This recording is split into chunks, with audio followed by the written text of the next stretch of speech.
প্রান্তকুঞ্জ park রক্ষার আন্দোলনের উপর সংঘবদ্ধ হামলার বিরুদ্ধে ও ন্যায় বিচারের দাবিতে প্রতিবাদ মিছিল ও সমাবেশ করে প্রান্তকুঞ্জ প্রভাতী সংঘ ও বাংলাদেশ গাছ রক্ষা আন্দোলন। শুক্রবার বিকেলে প্রান্তকুঞ্জ পার্কের সামনে এই মানববন্ধন অনুষ্ঠিত হয়। এ সময় বক্তারা বলেন, মানুষের নিঃশ্বাস নেওয়ার অধিকারের কথা বলতে হলে অবশ্যই একটি পরিবেশ বান্ধব শহর ভাবা ছাড়া উপায় নাই। জনগণের অধিকারের কথা, মানুষের নিঃশ্বাস নেওয়ার অধিকারের কথা, তাহলে একটা পরিবেশ বান্ধব শহর ভাবা ছাড়া আর তো কোনো উপায় নাই।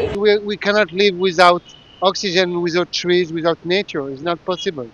বক্তারা আরও বলেন, যে বাংলাদেশে আমাদের ছেলেমেয়েরা প্রাণ দিয়েছে সেই নতুন বাংলাদেশ তাহলে পরিবেশ ছাড়াই সবকিছু ভাবা হচ্ছে। নতুন বাংলাদেশের কথা বলা হচ্ছে, নতুন বাংলাদেশের স্বপ্ন দেখানো হচ্ছে।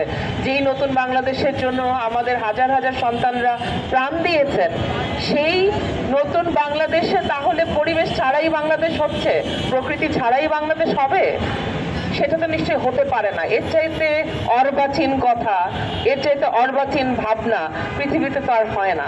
শুধু কেবল মানুষ মানুষ মানুষ অথবা ইট কাঠ পাথর এগুলো থেকে উন্নয়নের ভাবনাকে বের করে আনতে হবে। এই যে শুধু কেবল মানুষ মানুষ মানুষ আর শুধু কেবল ইট কাঠ পাথর এগুলোর ভাবনা থেকে উন্নয়নের ভাবনাটাকে বের করে আনতে হবে। নতুন করে কোনো খালি জায়গা বা পার্ক উন্নয়নের নামে ধ্বংস করা যাবে না বলে হুঁশিয়ারি দেন তারা। নতুন করে কোনো খালি জায়গা, কোনো পার্ক, কোনো এরকম নিঃশ্বাস নেওয়ার মতো যেখানে গাছ আছে সেই জায়গাগুলোকে নতুন কোনো প্রকল্পের অন্তর্ভুক্ত করা যাবে না। এই জায়গাটাতে আমাদের একমত হতে হবে।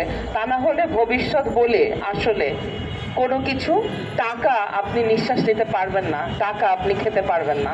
এই কংক্রিট আপনাকে নিঃশ্বাস নেওয়ার সুযোগ দেবে না, খেতেও দেবে না। VOD Bangla news desk.